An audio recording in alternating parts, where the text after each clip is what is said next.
الحمد لله وحده والصلاة والسلام على من لا نبي بعده وعلى آله وأصحابه أجمعين. أما بعد، فقد قال الله تبارك وتعالى في القرآن المجيد والفرقان الحميد: فأعوذ بالله من الشيطان الرجيم. بسم الله الرحمن الرحيم.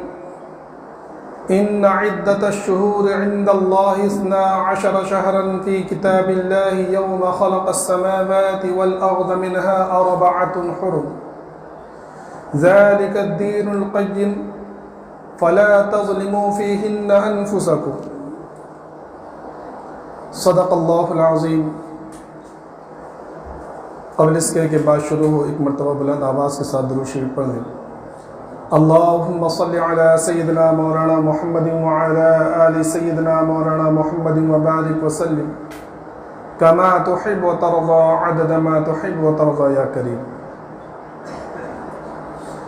میرے محترم بزرگوں اور دوستوں اور عزیز ساتھیوں، آج جو ہے اسلامی کیلنڈر کی پہلے مہینے کی 2 تاریخ ہے. گویا یہ مہینہ اسلامی سال کا پہلا مہینہ ہے، اور اسلامی کیلنڈر کا یہ پہلا مہینہ ہے جس کو ہم محرم الحرام کے نام سے جانتے ہیں. اس مہینے میں جہاں بہت سارے کام کرنے ہوتے ہیں، کچھ خرافات ہم نے اپنی طرف سے گڑھ لیے. حضرت مفتی تقی صاحب فرماتے ہیں کہ دیکھو، ایک کامل ایمان والا یا ایک ایمان والا اور ایک مسلمان صحیح طریقے سے جب مسلمان بن سکتا ہے جب اس کو اس بات کی فکر ہو کہ جس وقت یا جس حال میں وہ ہے، اس حال میں اللہ اور اس کا رسول اس سے کیا چاہتے ہیں. اسلامی مہینہ یا اسلامی سال جو شروع ہوتا ہے، یہ کب سے شروع ہوتا ہے؟ سب سے پہلے تو ہمیں اس کی تاریخ جاننا چاہیے. دیکھو، فقہا نے لکھا ہے کہ اسلامی تاریخ کا جاننا فرض کفایہ ہے. یعنی ہر محلے کے اندر یا ہر علاقے کے اندر کچھ لوگ ایسے ہونے چاہیے جن کو اسلامی تاریخ یاد رہے. شمسی تاریخ سے استعمال کرنا یا اس کو جاننا کوئی منع نہیں کرتا، یا آج مجبوری کے اعتبار سے اگر اس کے اعتبار سے کام ہو رہا ہو تو کوئی منع نہیں ہے، لیکن اسلامی تاریخ کا جاننا بہت ہی ضروری ہے. میں نے بتلایا کہ فرض کفایہ، کہ اگر پورے لوگ، سارے لوگوں میں سے کسی کو بھی نہ معلوم ہو کہ آج اسلامی تاریخ کیا ہے، اسلامی مہینہ کیا ہے، تو سارے کے سارے لوگ گنہگار ہوں گے. تو چند لوگوں کو تو جاننا فرض کفایہ ہے، ورنہ ہر ایک کے لیے جاننا چاہیے. اور مسنون طریقہ بھی یہ ہے کہ ہر مہینے ہمیں چاند دیکھنے کی کوشش کرنی چاہیے، چاند دیکھنے کا اہتمام کرنا چاہیے. تو یہ جو مہینہ چل رہا ہے محرم الحرام کا مہینہ ہے، اور ہم 1445 میں داخل ہو چکے ہیں. 1444 جو سال تھا وہ ختم ہو گیا، اور 1445واں سال چل رہا ہے. تاریخ کے اندر لکھا ہے کہ اسلامی سال کی ابتدا جو ہوئی ہے وہ حضرت عمر ابن خطاب رضی اللہ تعالیٰ عنہ کے زمانے میں ہوئی ہے. لکھا ہے کہ ایک مرتبہ جو ہے حضرت عمر فاروق رضی اللہ تعالیٰ عنہ، آپ کے پاس ایک خط آیا، اور اس خط کے اندر لکھا تھا کہ شعبان. تو اب یہ سمجھ میں نہیں آ رہا کہ بھئی اس سال والا شعبان ہے، پچھلے سال والا شعبان ہے، یا سامنے والا کوئی بات جو کہنا چاہ رہا ہے وہ اگلے شعبان کے لیے کہنا چاہ رہا ہے. تو حضرت عمر فاروق رضی اللہ تعالیٰ عنہ نے فوراً جو ہے شورا بلائی اور اکابر صحابہ کرام کو جمع کیا، اور آپ کے تمام صحابہ کرام کے سامنے یہ رائے رکھی، اور یہ بات رکھی کہ بھئی اس طرح تو سمجھ میں آتا نہیں ہے، تو لہذا اسلامی سال کی ابتدا کرنی چاہیے. اب رائے اس میں دیجئے کہ اسلامی سال کی جو ابتدا کی جائے وہ کب سے کی جائے. تو بہت ساری رائے جو ہے پیش ہوئی.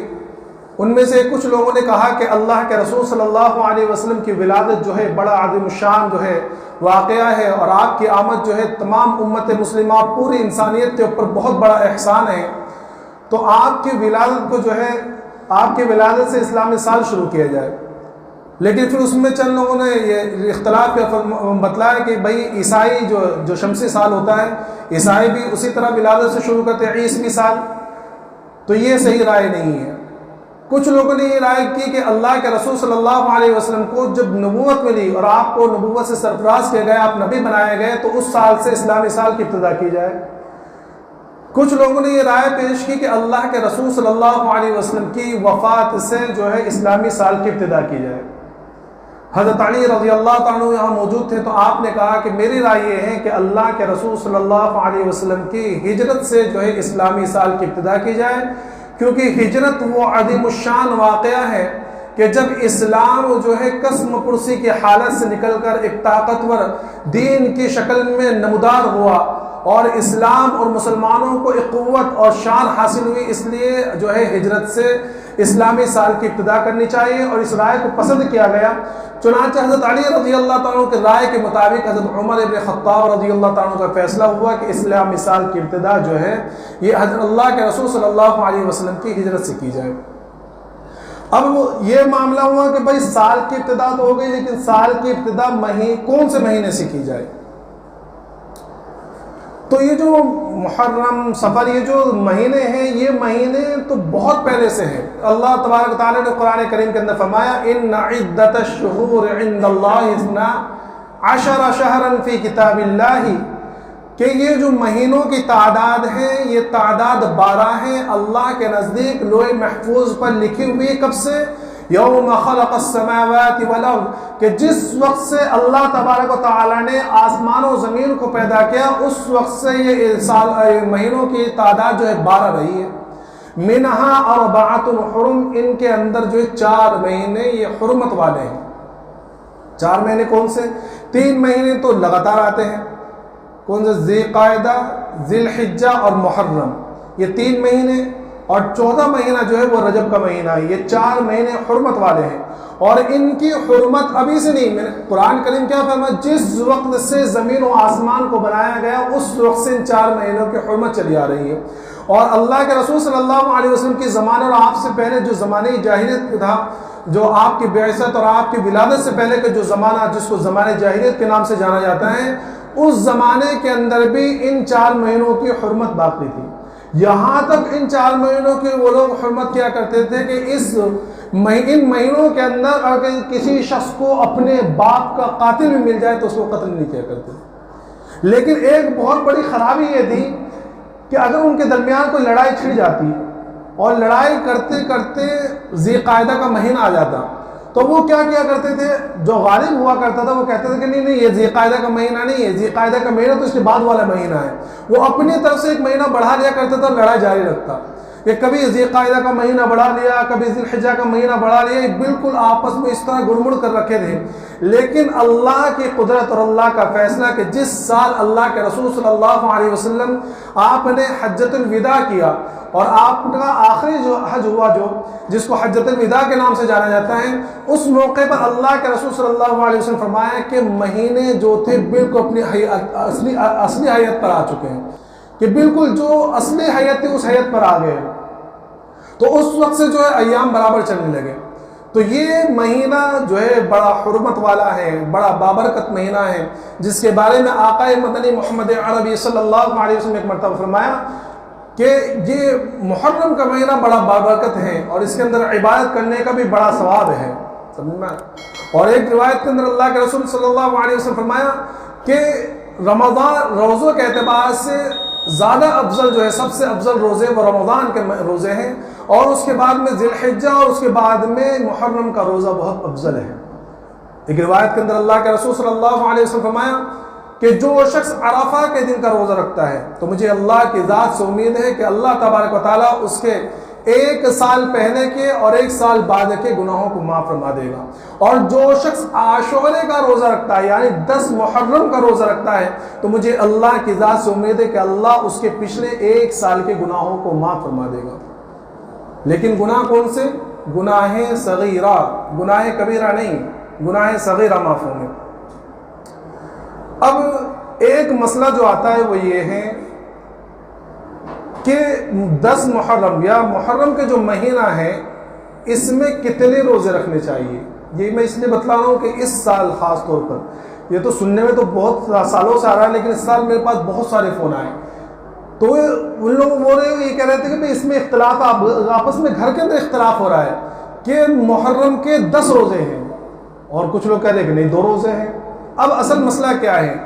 تو دیکھو, اس کو سمجھنے کی بات یہ ہے کہ محرم کا پورا مہینہ عبادت کے لیے ہے, اس میں اندر عبادت کرو, بہت اچھی بات ہے, لیکن اور اس کے اندر روزے رکھنے چاہو آپ 10 روزے رکھ سکتے ہیں, نفل روزے 10 رکھو, 15 رکھو, 20 رکھو, پورا مہینہ روزہ رکھو, کوئی اختلاف نہیں ہے. مسئلہ جب آ جاتا ہے جب کسی عمل کو سنت سمجھ کر اور یہ سمجھ کر کہ یہ اللہ کے رسول صلی اللہ علیہ وسلم کا عمل تھا, اس عمل کو اختیار کرنا اگر وہ اللہ کے رسول صلی اللہ علیہ وسلم کا تھا تو بالکل سنت ہے, لیکن کسی ایسے عمل کو جو اللہ کے رسول صلی اللہ علیہ وسلم سے ثابت نہیں ہے اس کو سنت سمجھ کر کرنا یہ ہے بدعت. اب اگر آپ تاریخ اور احادیث کو اٹھا کر دیکھیں گے تو آپ کو پتہ چلے گا کہ محرم کا جو روزہ ہے 10 محرم کا, اس کے بارے میں روایتیں کیسی ملتی ہیں. روایتوں کے اندر آتا ہے کہ اللہ کے رسول صلی اللہ علیہ وسلم, بلکہ بعض روایتوں کے اندر آتا ہے کہ مشرکین مکہ بھی جو ہے 10 محرم کا روزہ رکھا کرتے تھے. کیوں؟ کیونکہ اس کے اندر جو واقعات ہوئے ہیں, بہت سارے واقعات ہوئے ہیں, بہت ساری روایتیں ہیں, اگرچہ ان واقعات کے اندر سندن کچھ کلام ہیں, لیکن تاریخی اعتبار سے اگر دیکھا جائے تو ان روایت کو مان سکتے ہیں. ان روایتوں کے اندر کیا ہے کہ یہ 10 محرم یعنی عاشورے کا دن جو ہے, یہ اس کے اندر بہت سارے واقعات رونما ہوئے. چنانچہ حضرت آدم علیہ السلام سے جو لے کر روایتوں کے اندر آتا ہے کہ حضرت آدم علیہ السلام کی توبہ 10 محرم کے اندر قبول ہوئی. اس کے بعد آئی حضرت نوح علیہ السلام کے بارے میں, تو لکھا ہے تاریخ کے اندر کہ 10 محرم ہی کے دن حضرت نوح علیہ السلام کی کشتی جودی پہاڑ کے اوپر رکی ہے. آپ جو اس کے بعد پہاڑ جو ہے کشتی سے باہر نکلے, یعنی 6 مہینے تک رجب کے مہینے کے اندر جو ہے طوفان آیا اور آپ کشتی کے اندر سوار ہوئے. 6 مہینے تک وہ کشتی یعنی نوح علیہ السلام کی کشتی پانی کے اندر چلتی رہی. بالکل آخری ایام کے اندر کعبہ جو ہے, کعبہ کو تو اٹھا لیا گیا تھا, میں نے بتلایا تھا اس سے پہلے بھی کہ جب طوفان نوح آیا تھا تو کعبے کو اٹھا لیا گیا تھا, لیکن وہ جو جگہ تھی تو نوح علیہ السلام کی جو کشتی تھی محرم کے اندر, اس نے جو ہے اس کعبے کی جو جگہ تھی وہاں طواف کیا 7 مرتبہ, بلکہ بعض روایت کے اندر آتے ہیں کہ 40 دن تک وہ طواف کرتی رہی. اور اس کے بعد 10 محرم میں جو ہے وہ جودی پہاڑ پر ٹھہری اور آپ تمام لوگ جو ہے کشتی سے اتر کر جو ہے خشکی پر تشریف لے آئے. یہ 10 محرم کا دن تھا. اس کے بعد آئیے ابراہیم علیہ السلام کے بارے میں لکھا ہے کہ ابراہیم علیہ السلام کو اللہ تبارک و تعالیٰ نے 10 محرم کے دن ہی جو ہے نمرود کی جو آگ تھی اس سے حفاظت فرمائی ہے آپ کی.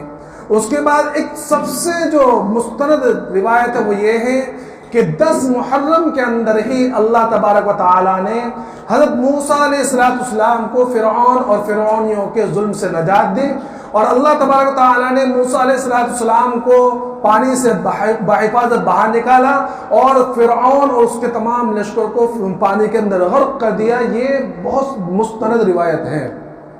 سمجھ میں, اس لیے اللہ کے رسول صلی اللہ علیہ وسلم یہ روزہ ہجرت سے پہلے بھی رکھا کرتے تھے. سمجھ میں, بلکہ بعض روایت کے اندر آتا ہے کہ 10 محرم کا روزہ پہلے فرض تھا, لیکن جب رمضان کے روزوں کی فرضیت نازل ہوئی تو یہ اس روزے کی فرضیت ختم ہو گئی, لیکن نفل کی حیثیت اب بھی برقرار ہے. تو اللہ کے رسول صلی اللہ علیہ وسلم جب ہجرت کر کے مدینہ منورہ تشریف لائے تو آپ نے وہاں بھی اس روزے کا اہتمام کیا, لیکن آپ کی وفات سے پہلے جو ہے کچھ صحابہ کرام نے آپ کو بتلایا کہ اس دن جو ہے یہودی بھی روزہ رکھتے ہیں.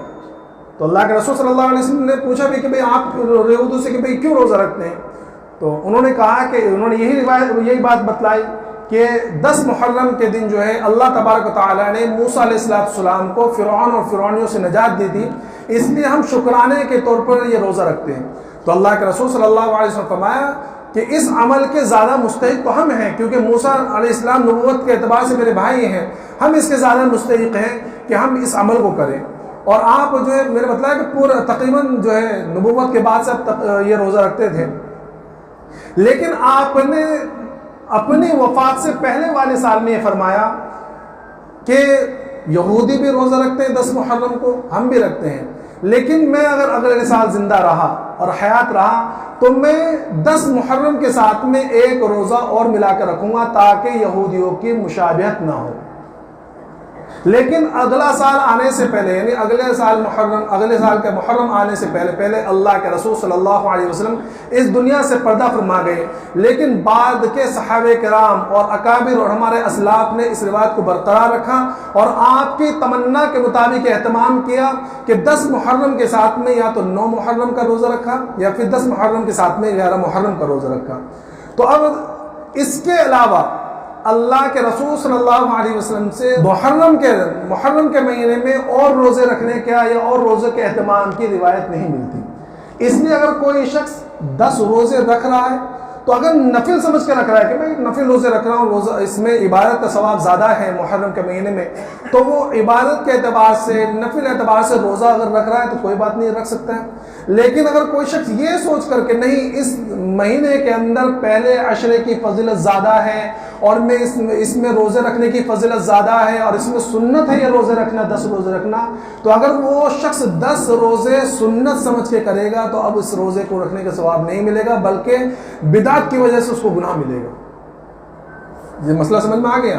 تو اگر کوئی نفل سمجھ کے کر رہا ہے تو رکھو، کوئی مسئلہ نہیں، لیکن سنت سمجھ کے نہ رکھے۔ سنت یا نفل روزے جو ہیں اس مہینے کے اندر صرف 2 ہیں، وہ 10ویں تاریخ کو یا 10ویں اور 11ویں تاریخ کو۔ ہمارے شیخ الحدیث رحمۃ اللہ علیہ مولانا یونس صاحب جونپوری رحمۃ اللہ علیہ فرمایا کرتے تھے کہ دیکھو جو علت تھی 10 محرم کے روزے کے ساتھ میں کسی ایک روزے کو ملانے کی، تو کیا علت تھی؟ کہ یہودیوں کی مشابہت نہ ہو۔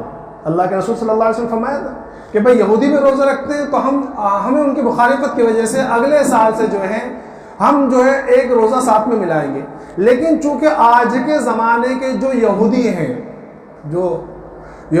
تو وہ اسلامی سال کے اعتبار سے یا چاند کے اعتبار نہیں کرتے۔ وہ لوگ آج کے لوگ وہ ایک طرح سے ناستک ہو چکے ہیں، وہ بظاہر یہودی ہیں یا بظاہر موسیٰ علیہ السلام کے احکامات کو ماننے والے، وہ چاند کا اعتبار ہی نہیں کرتے، چاند کی تاریخ کا۔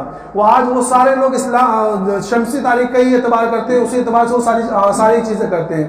تو چونکہ وہ علت باقی نہیں رہی، اس لیے اگر کوئی شخص صرف ایک دن 10 محرم کا بھی روزہ رکھے گا تو روزہ رکھ سکتا ہے، اس کے اندر کوئی کراہت نہیں ہے۔ اگر سمجھ میں آ رہی ہے بات؟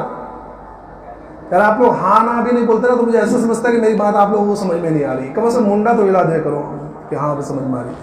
تو اس زمانے کے اعتبار سے اگر کوئی شخص بھائی 9 تاریخ کو اٹھ نہیں سکا یا بیچارہ کمزور ہے یا آفس وغیرہ جاتا ہے، چھٹی نہیں ہے اور سنیچر کی، جیسے اس سال جو ہے سنیچر کے ہیں تو اس سال تو رکھ سکتے، بھائی بول بھی نہیں سکتے کیونکہ اس سال جو روزے آئے ہیں سنیچر اتوار بھی رکھ سکتے ہیں، جمعہ سنیچر بھی رکھ سکتے ہیں، لیکن کوئی کمزور نہیں رکھ سکتا 2 روزے، تو اگر وہ ایک روزہ رکھے تو اس زمانے کے اعتبار سے وہ ایک روزہ رکھ سکتا ہے۔ یہ بات آ گئی مسائل کے اعتبار سے۔ تو اب ان مہینوں کے اندر، اس مہینے کے اندر، محرم کے مہینے کے اندر کیا عمل ہم کو کرنا ہے؟ ایک عمل تو یہ کرنا ہے کہ اس مہینے کے اندر عبادات کا خوب اہتمام کریں، عبادات کا۔ لیکن میں نے بتلایا کہ عبادات یہ ساری نفل ہیں، اور نفل عبادات وہ اپنی تنہائی میں کرنا زیادہ بہتر ہے۔ اجتماع کرنا کہ بھئی یہ آ جاؤ، وہاں ہو رہا ہے، یہاں خوب مجلس جم رہی ہے، وہاں یہ ہو رہا ہے، اس طرح اجتماعی عبادات نہ ہو، بلکہ اپنے انفرادی عبادات کرے، زیادہ سے زیادہ اللہ سے دعا مانگے، نوافل کا اہتمام کرے، اپنی جو قضا نماز ہے وہ ساری ادا کرے، کوئی مسئلہ نہیں۔ ایک عمل یہ کرنا ہے۔ دوسرا عمل یہ کرنا ہے کہ اس مہینے کے اندر جو ہے یہ فضیلت سمجھ کر کہ اللہ کے رسول صلی اللہ علیہ وسلم فرمایا کہ ایک روزے کی بدولت اللہ تبارک و تعالیٰ پچھلے 1 سال کی گناہ معاف کریں گے، ہم 10 محرم کا روزہ رکھیں۔ اس کے ساتھ میں اللہ کے رسول صلی اللہ علیہ وسلم کی تمنا کا لحاظ کرتے ہوئے ہم 9-10 کو یا 10-11 کو روزہ رکھ لیں۔ جیسے اس سال جمعہ سنیچر روزہ رکھ لیں یا سنیچر اتوار روزہ رکھ لیں، یا اگر کوئی سے کمزور ہے تو صرف ایک دن 10 محرم کا روزہ رکھ لیں، جو ہے کب؟ سنیچر کے دن۔ یہ ایک عمل ہوگا۔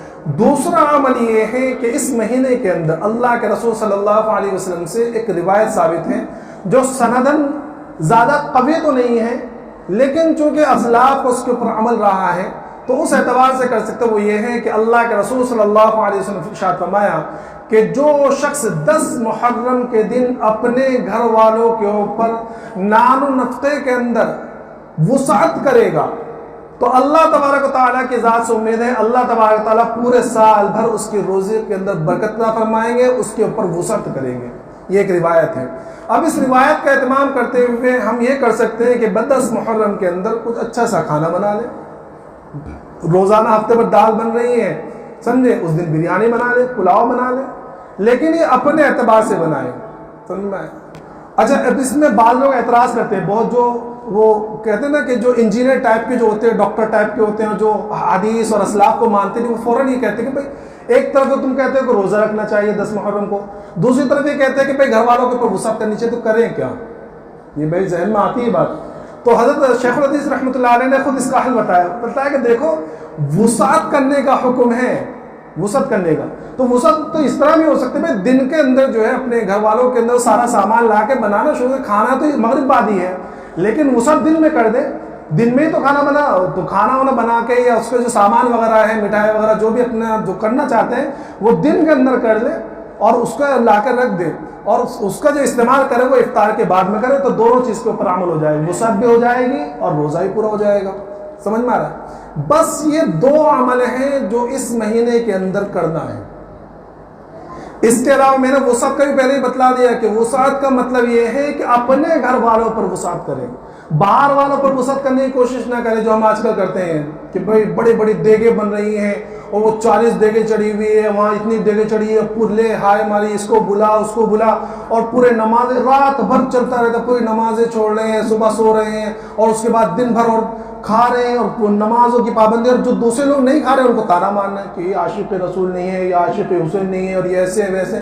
تو اس طرح کا معاملہ کرنا بالکل جائز نہیں ہے. اور ایک بات میں آپ کو خاص طور پہ کہتا ہوں، دیکھو ہم لوگ جو یہ نا، جو لوگ دین کو اپنے اعتبار سے سمجھتے ہیں اور جو کھانے پینے کے شوقین زیادہ ہوتے ہیں نا، جو یہ سوچتے ہیں کہ بھائی کیسا بھی بس کھانے کے لیے مل جائے، وہ اس دن جو ہم لوگ عام طور پر بنتا ہے نا وہ کیا کھچڑا، تو وہ لوگ کیا کہتے ہیں معلوم کیا؟ ارے رزق ہی تو ہے، رزق سے کیا ناک لگانا، کیا کہتے ہیں؟ ارے رزق سے کیا ناک لگائے، بھائی رزق ہے اللہ کا دیا ہوا، کھاؤ جو بھی آ رہا ہے، بھائی تو بھی لا تو بھی لا تو بھی لا، سب جگہ سے بچوں کو بھی ڈونگے لے کے بھیج رہے، جا لے کر آ، تو بھی لے کر آ، تو بھی لے کر آ. تو ایک بات ذہن میں رکھ لیں، جو کھانا اللہ کے نام کے علاوہ ہو، وہ کھانا ہو، جانور قربان کیا جائے، کوئی بھی چیز ہو جو غیر اللہ کے لیے ہو، اس کا کھانا حرام ہے. سمجھ میں آ رہا ہے؟ یہ رزق ہے اور یہ وہ ہے، یہ تعویلات کر کر اپنے پیٹ میں حرام نہ ڈالیں. سمجھے؟ ذرا سے کھانے کی وجہ سے اپنے آپ کو گناہ کے اندر مبتلا نہ کریں کہ یہ کہ بھئی رزق ہے جو آ رہا آنے دو، نہیں. یہ ساری چیزیں جو اللہ کے رسول سے ثابت نہیں ہے، صحابہ کرام سے ثابت نہیں ہے، اللہ دعا بعد کے اکابر سے ثابت نہیں ہے، وہ سارے عمل کا کرنا صحیح نہیں ہے. تو صرف وسعت اپنے گھر والوں کے لیے ہو، یہ 2 عمل اس مہینے کے اندر کرنا ہے. باقی کے جو سارے عمل ہیں، رونا دھونا، اور خاص طور پہ اس مہینے کو نحوست والا سمجھنا، یہ بہت زیادہ ہمارے وہاں مسلمانوں کے اندر بہت زیادہ شادی بیاہ نہیں کرتے اس مہینے کے اندر. حالانکہ 2 بابرکت نکاح اس مہینے کے اندر ہوئے ہیں. سب سے پہلا بابرکت نکاح اللہ کے رسول صلی اللہ علیہ وسلم اور آپ کی سب سے چہیتی زوجہ حضرت خدیجہ الکبریٰ رضی اللہ تعالی عنہا کا نکاح اسی مہینے کے اندر ہوا ہے. بتاؤ اس سے زیادہ بابرکت نکاح کوئی ہو سکتا ہے؟ بلکہ جب ہم نکاح کرتے ہیں نا تو نکاح پڑھانے والا بھی یہ دعا کرتا ہے کہ اللہ ان میاں بیوی کے اندر ایسی محبت پیدا فرما جیسی اللہ کے رسول اور حضرت خدیجہ رضی اللہ تعالیٰ عنہ کے درمیان محبت تھی. اور دوسرا نکاح حضرت فاطمہ رضی اللہ تعالیٰ عنہ اور حضرت علی رضی اللہ تعالیٰ عنہ کا نکاح بھی محرم کے مہینے میں ہوا ہے. اب بتلائیے، ہم کہہ رہے ہیں کہ بھئی اس بہت نحوست والا مہینہ ہے، اس میں کوئی خوشی کے کام نہیں کرنے چاہیے. ارے بھئی یہ کہاں سے آیا ہے؟ کون سی حدیث، کون سے صحابہ کرام نے اس کے اوپر عمل کر کے دکھایا ہے؟ کہاں سے آئے ہیں یہ ساری چیزیں؟ یاد رکھیے یہ شیطان نے اپنا حصہ لگایا ہے.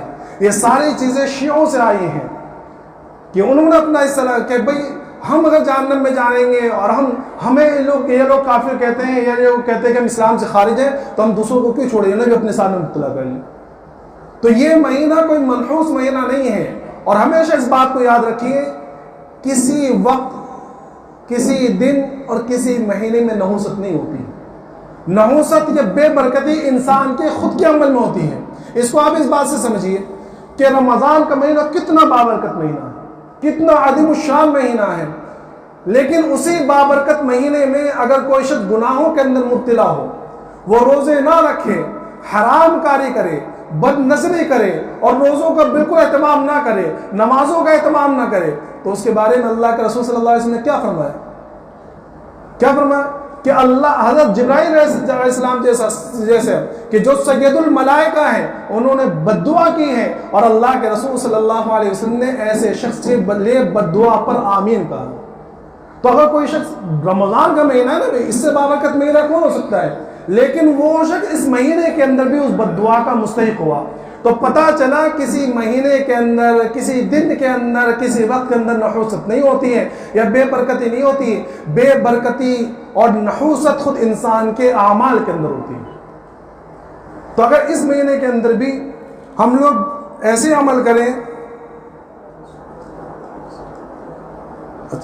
سمجھے کہ جو اللہ کے رسول سے ثابت ہے تو اس کے اندر برکت ہے، ہمیں اس کا ثواب ملے گا، اور جو اللہ کے رسول سے ثابت نہیں ہے ان عملوں کو کرنا چاہے وہ کتنے بھی اچھے ہوں، ان عمل کے اندر ثواب نہیں بلکہ الٹا گناہ ملے گا۔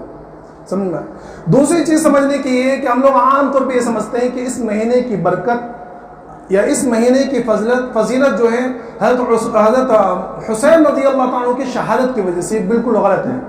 کیوں؟ کیونکہ میں نے شروع میں بتلا دیا کہ اس مہینے کی حرمت تو اللہ تبارک و تعالیٰ نے جب سے زمین و آسمان کو بنایا اس وقت سے ہے، اور حضرت حسین رضی اللہ تعالیٰ کی شہادت اللہ کے رسول کی وفات کے بھی 60 سال کے بعد ہوئی ہے۔ ہاں، فقہاء نے یہ بات لکھی ہے، علماء نے یہ بات لکھی ہے کہ خود حضرت حسین رضی اللہ عنہ کی فضیلت یہ ہے کہ آپ کی شہادت 10 محرم کے اندر ہوئی ہے، اور کسی کی شہادت کی وجہ سے کسی مہینے کو منحوس سمجھنا یہ بالکل صحیح نہیں ہے، ورنہ اگر منحوس شہادت کی وجہ سے ہوتی تو پورے سال ہم ایک دن ایسا نہیں دکھا سکتے جس کے اندر کسی صحابی کے اندر شہادت نہ ہوئی ہے۔ خود اس مہینے کے اندر پہلی تاریخ یکم محرم الحرام کو خلیفہ دوم اور وہ شخصیت جن کے بارے میں اللہ کے رسول صلی اللہ علیہ وسلم فرمایا لو کان بعدی نبی لکان عمر، کہ اگر میرے بعد کوئی نبی ہوتا تو وہ عمر ہوتے، ان کی شہادت کا واقعہ خود 1 محرم کو ہوا ہے۔ آپ اس 1 محرم کے اندر آپ نے شہادت پائی ہے، تو کس مہینے یا کس دن ہم ماتم کریں گے؟